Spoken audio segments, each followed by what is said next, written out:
todos. Bienvenidos nuevamente a Voces del Más Allá. Hoy quiero traerles dos relatos reales, testimonios que, sinceramente, me costó mucho procesar. Historias de personas que vivieron en carne propia lo que significa caer en manos de sectas ocultistas, disfrazadas de algo inofensivo, pero que por dentro escondían control, manipulación y abuso psicológico. Si les gusta este tipo de contenido, ya saben, suscríbanse, activen la campanita y acompáñenme en este viaje, porque lo que van a escuchar no es fácil de digerir. No voy a dar mi nombre, ni decir dónde estoy. Solo necesito que alguien allá afuera escuche esto. Y si después de oírlo decides que es una exageración, o que simplemente estoy paranoico, al menos sabrás que lo intenté. Yo no llegué aquí buscando una secta. Ni siquiera sabía que existían grupos así, tan cerca, tan discretos. Lo que buscaba era compañía. Algo que llenara ese silencio que me acompaña desde hace años. Todo empezó con Sergio. Compañero de trabajo, siempre amable, siempre con una frase motivadora a la mano. Nunca pensé que detrás de esa sonrisa hubiera algo más. Un día, mientras tomábamos café, me preguntó si alguna vez había sentido que la vida que llevaba no era la que debía vivir. Que había algo más, algo que pocos conocían. No sé qué me pasó, pero sentí que me había leído la mente. Le conté que últimamente nada me llenaba, ni el trabajo, ni mis amigos, ni mi familia. Entonces me invitó a una reunión especial. Me dijo que ahí podía encontrar respuestas y que las personas que conociera me iban a entender como nadie lo había hecho antes. La primera noche fue extrañamente acogedora.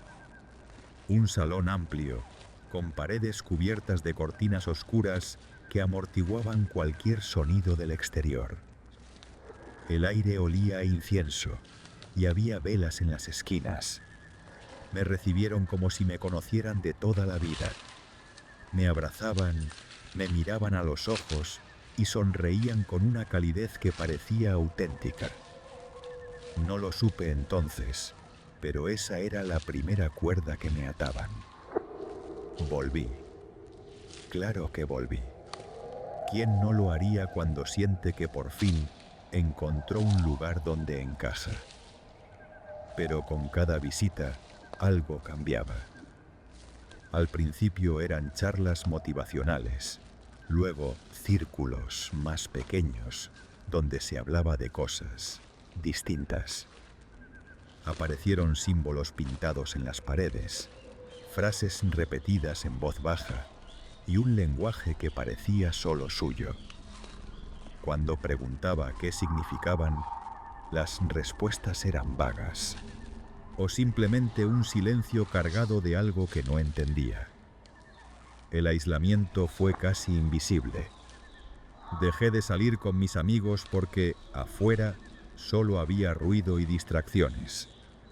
Me decían que mi familia no estaba lista para comprender la verdad y que insistir en mantener contacto podía romper el proceso.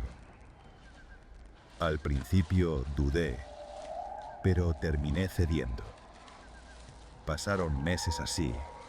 Yo trabajaba, comía, dormía y esperaba la siguiente reunión. Pedía permiso para todo: ver a un viejo amigo, visitar a mi madre. La respuesta era casi siempre la misma: no todavía. No estás listo para enfrentar energías externas. Una noche, en una de esas reuniones, las luces se apagaron de golpe. Solo quedaron unas velas en el centro del cuarto. Una figura encapuchada comenzó a caminar entre nosotros. No hablaba, pero su presencia era asfixiante. Sentí su mirada aunque no podía verle el rostro. Se detuvo frente a mí, puso su mano en mi hombro y susurró: «Ahora formas parte del núcleo». No entendí del todo qué significaba, pero esa frase marcó un antes y un después. Desde ese día, mi vida dejó de ser mía. Las actividades se volvieron más intensas. No puedo describir con exactitud lo que vi, pero puedo decir que había cosas que no eran legales. Personas que después de ciertos viajes no volvían. Pregunté por ellos y me dijeron que habían completado su ciclo y que yo también lo haría, algún día. A veces, en las madrugadas, me llevaban a lugares apartados, casas viejas, bodegas, incluso un sótano bajo un edificio en el centro. Allí había rituales. No puedo contarte lo que hacían, pero sí cómo se sentía. El aire se volvía pesado, el silencio dolía en los oídos y todos respiraban al mismo ritmo, como si compartieran un mismo pulso. He intentado salir. Una vez fingí estar enfermo para no ir a una reunión.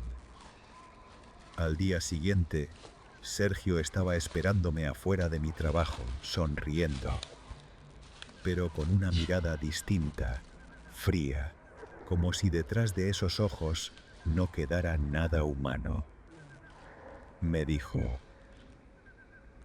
«Te extrañamos anoche. No faltes otra vez». No era una petición. Lo peor es que empiezo a notar cambios en mí. Repito sus frases sin darme cuenta. Defiendo sus ideas en conversaciones como si fueran mías. Sueño con lugares que nunca he visto, pero que al despertar sé que existen, porque los reconozco en las reuniones. Sé que me están vigilando. A veces, cuando camino por la calle, un auto negro se estaciona a la distancia. No siempre es el mismo, pero la sensación es idéntica, que el conductor no está allí por casualidad. No sé cuánto tiempo más podré fingir que creo en todo esto. Tengo miedo de que llegue el momento en que ni siquiera quiera salir, que ya no vea el problema en quedarme para siempre. Si estás escuchando esto y alguien te invita a un lugar donde dicen que ahí está la verdad y que los demás no lo entenderían, aléjate. No busques solo ir a ver cómo es. No subestimes lo que pueden hacerte, porque una vez que entras, salir no siempre es una opción. Hola. Buenas noches a todos en Voces del Más Allá. Siento un nudo en la garganta al escribir esto, pero necesito que alguien escuche lo que voy a contar. No voy a decir mi nombre ni dónde vivo. Solo que todo esto pasó entre 2010 y 2018, en una ciudad mediana de Estados Unidos. Fue en algo que primero me pareció espiritual, pero terminó siendo lo contrario, un laberinto de mentiras. Todo empezó con un grupo llamado La Comunidad de la Luz Verdadera. Me invitaron a una charla pública. Solo querían personas despiertas, decían. Y yo me sentí identificado con ese mensaje. Pensé, por fin alguien que comprende lo que siento. Al principio eran reuniones amables, una sala con velas, café y gente interesada. Compartían textos de sabiduría antigua, meditaciones, todo muy atractivo. Pero poco a poco se fueron introduciendo símbolos extraños, repeticiones de frases como «Solo los justos verán el sol», «Nadie puede entenderte si no vienes con nosotros». Me manipulaban sin que lo notara. Un domingo nos hicieron escribir todos los nombres de las personas que nos importaban. y luego nos hicieron borrar uno. Ese es ruido que te detiene, nos dijeron. Solo podía quedar uno. Fue mi esposa. No lo borré totalmente, lo taché suavemente, pero lo sentí como un puñal. Después empezaron misiones nocturnas. Nos mandaban a entregar libros discretos en barrios lejanos, siempre solos, siempre en silencio. Recuerdo haber esperado 1 hora en un callejón y sentir que alguien vigilaba. Llegué a casa temblando. La punta del iceberg fue una reunión bajo tierra. Una gran sala, sin ventanas, con una mesa larga y pasillo de antorchas. Nos hicieron arrodillar, cerrar los ojos y recitar una frase que no entendía. Solo escuchaba mi voz, repitiendo: el sacrificio es purificación. Me puse de pie, aterrado, y salí. Esa noche recordé mi nombre y salí corriendo. Me fui, pero no me dejaron ir mentalmente. Recibí mensajes. Eres parte, no puedes salir. Vino gente de ese grupo al trabajo, a casa, actuando como si nada. Pero eran ellos. Mis redes desaparecieron. Dejé mi trabajo, cambié de ciudad. Hoy vivo tranquilo, pero aún sueño con esa mesa subterránea y con la voz diciéndome que regrese. Y si estás escuchando esto y alguien te habla de un camino de luz que te comprende totalmente, cuidado, porque esa luz puede ser una sombra disfrazada. Una vez entré yo y me tomó años volver a verme. A veces pienso que hay cosas que uno debería callar para siempre, pero si las callas, se pudren adentro. Esto que voy a contar no me pasó a mí, le pasó a mi tío Raúl. Pero lo escuché de su propia boca, una noche que se le aflojaron las palabras con el alcohol. Y aunque yo era joven, entendí que lo que me estaba contando no era un simple recuerdo, era una advertencia. Raúl era el típico tío que todos quieren. Bromista, generoso, de esos que te defienden aunque estés equivocado. Pero en el verano de 2009 todo cambió. Se fue de la ciudad por unas semanas y cuando volvió no era el mismo. Había adelgazado, hablaba poco y, lo más raro, evitaba las reuniones familiares. Siempre estaba como distraído, mirando hacia las ventanas, como si esperara ver a alguien. Esa noche de la confesión, estábamos en la casa de mis padres. Mi papá y él estaban en la cocina, con una botella de ron abierta. Yo me quedé en mi cuarto, pero con la puerta entreabierta, y lo escuché todo. Fue Martín, dijo Raúl. Me llamó después de años. Me dijo que estaba en un grupo, que me iba a cambiar la vida. ¿Un grupo? ¿De qué?, preguntó mi papá. Raúl hizo una pausa antes de responder. Me dijo que ellos podían llenar ese hueco que uno carga sin saber por qué. Me contó que aceptó la invitación porque en ese momento estaba mal. Había perdido su trabajo y su relación estaba hecha a pedazos. El lugar era una casa enorme, lejos de todo. Ni vecinos cerca, ni ruido de autos. Cuando entró, lo primero que sintió fue un silencio raro, como si las paredes absorbieran el sonido. Martín lo recibió como a un hermano. Lo abrazó fuerte y le dijo: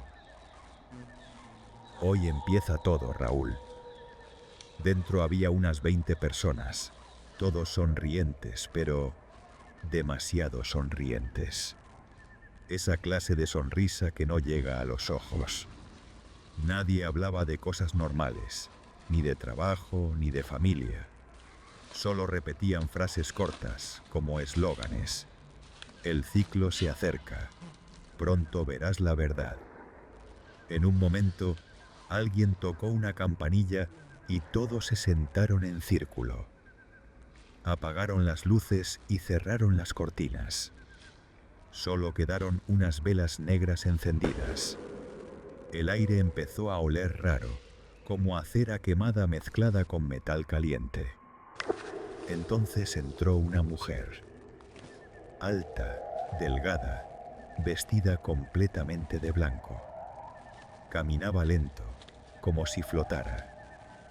Se paró en el centro y empezó a recitar algo en un idioma que Raúl no conocía.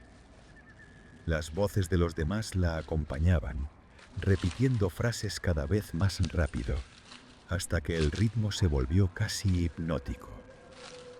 Raúl dijo que en un momento sintió que la habitación giraba, aunque estaba sentado. Miró a Martín para preguntarle qué pasaba, pero él no parpadeaba y estaba sonriendo. Cuando quiso levantarse para irse, 2 personas le bloquearon el paso. No dijeron nada, solo lo miraban, como si estuvieran esperando una orden. Fue ahí cuando pasó eso. Raúl nunca lo describió del todo.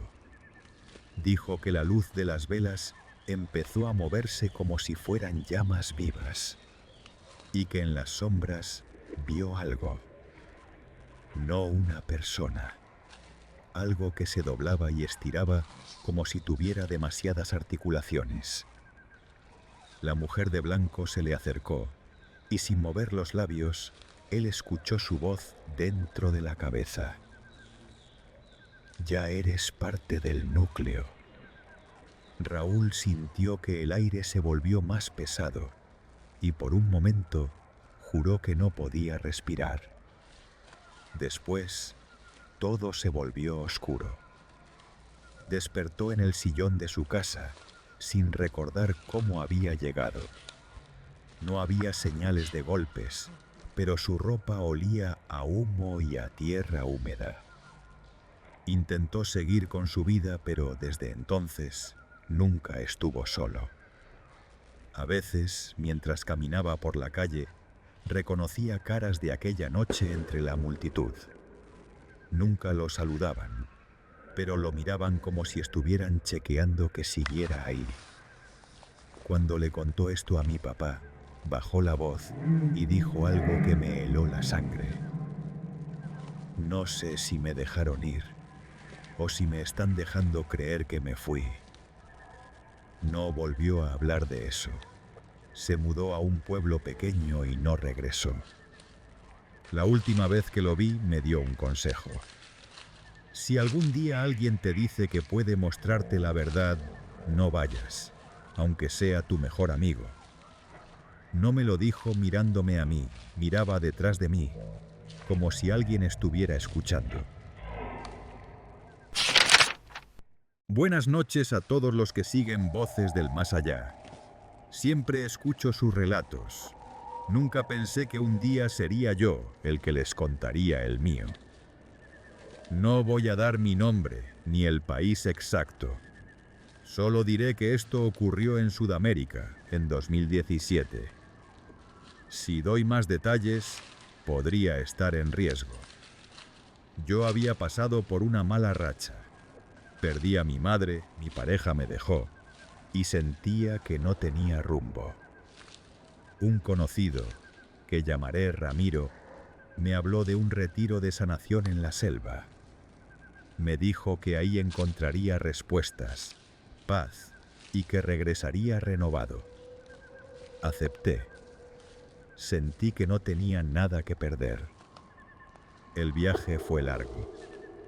Carretera, luego una lancha por el río y finalmente una caminata hasta un conjunto de chozas. La primera noche, todo parecía pacífico. Fogata, cantos, gente sonriendo. Pero había algo raro. Nadie me decía sus nombres reales. Todos usaban nombres espirituales y me pedían que olvidara el mío. Los rituales empezaron al segundo día. Primero eran meditaciones, luego ayunos de 24 horas. Decían que así el cuerpo expulsaba las impurezas y que al debilitarnos, la verdad podía entrar más fácil. No nos dejaban hablar entre nosotros a menos que fuera para repetir las frases que nos daban. La tercera noche nos llevaron a una ceremonia. Nos hicieron beber un líquido espeso y amargo. Todo giraba, pero lo más perturbador fue lo que pasó después. En medio de mi mareo, vi a dos personas encapuchadas arrastrar a un joven que gritaba que quería irse.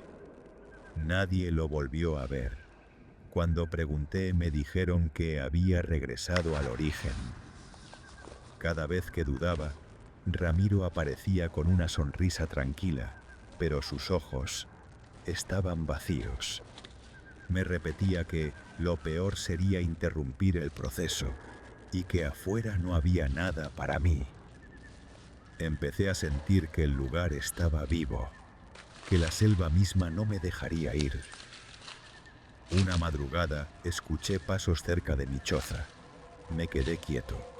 Vi sombras asomarse por la ventana. Uno de ellos susurró mi nombre real. Nadie ahí lo sabía, o al menos eso creía. Sentí un frío que no venía del aire húmedo. 2 días después, logré escapar. Caminé durante horas por la selva, guiado solo por el sonido de un río. Llegué a una carretera y un camionero me llevó a la ciudad más cercana. Nunca más supe de Ramiro, pero de vez en cuando recibo mensajes en redes sociales de cuentas sin foto. Todavía no has terminado tu viaje. No contesto, pero sé que siguen ahí, esperando.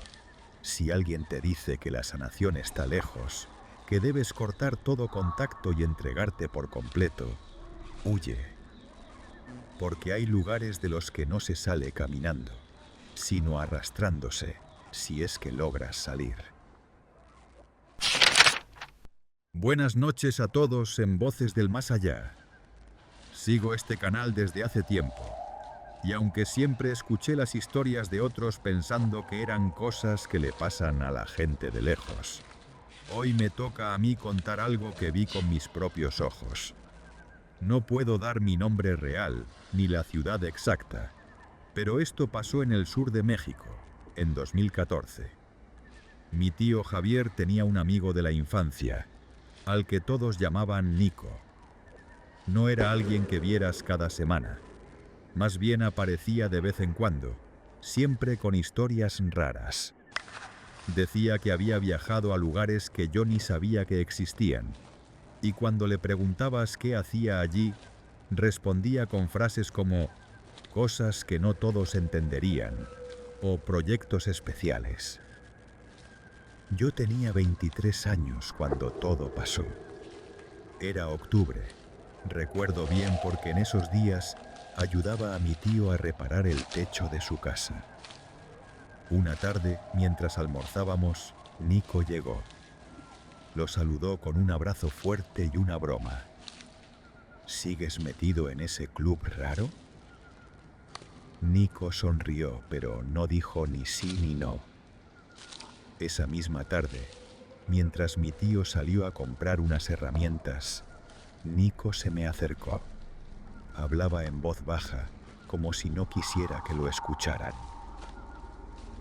Tú eres curioso, ¿verdad?, me dijo. Te puedo invitar a algo, pero tienes que prometer que no se lo dirás a nadie. Sacó un papel del bolsillo y me dio una dirección. Me pidió que fuera un sábado, a medianoche. Te va a cambiar la forma de ver las cosas, aseguró. Llegó el sábado. El lugar estaba lejos, en las afueras. Una carretera mal iluminada me llevó hasta una bodega vieja, sin letreros, rodeada por campo. Afuera había solo un par de autos estacionados y una camioneta negra. Al entrar, el aire era espeso y todo estaba iluminado por luces rojas muy bajas. Había unas 20 personas en silencio, mirando un altar improvisado. Sobre una mesa cubierta con un mantel oscuro, había fotografías, pequeños objetos personales y algo voluminoso, cubierto por una tela negra. Nadie me habló, pero todos parecían saber quién era yo. Una mujer de cabello muy largo me ofreció un vaso con un líquido espeso, de color oscuro. Olía fuerte, como a hierbas y metal. Lo rechacé. En un momento, todos cerraron los ojos y empezaron a murmurar en un idioma que no reconocí. No eran simples oraciones, era como un canto hipnótico que se repetía, más y más rápido. Sentí el suelo vibrar y el calor del lugar subió de golpe. No quise mirar el altar, pero algo en mí me obligó. Y aunque no pude ver qué había bajo esa tela negra, noté un movimiento leve, como si algo respirara allí. De pronto, un hombre alto, vestido de negro, se acercó. Me tomó del brazo y dijo: «Tú no debías estar aquí todavía». Me llevó afuera sin darme tiempo de preguntar nada. Antes de irme, vi a Nico entre la gente, mirándome fijo. No sonrió, solo negó con la cabeza. En los días siguientes, cada vez que veía a Nico en casa de mi tío, él evitaba hablar del tema. Y si yo intentaba preguntarle, respondía con un simple: «Es mejor que no sepas». Pasaron 2 meses. Un día mi tío llegó a casa visiblemente nervioso. Me dijo que un hombre desconocido había ido a buscar a Nico. No dijo quién era, solo que su presencia no era buena. Desde esa visita, nadie volvió a ver a Nico.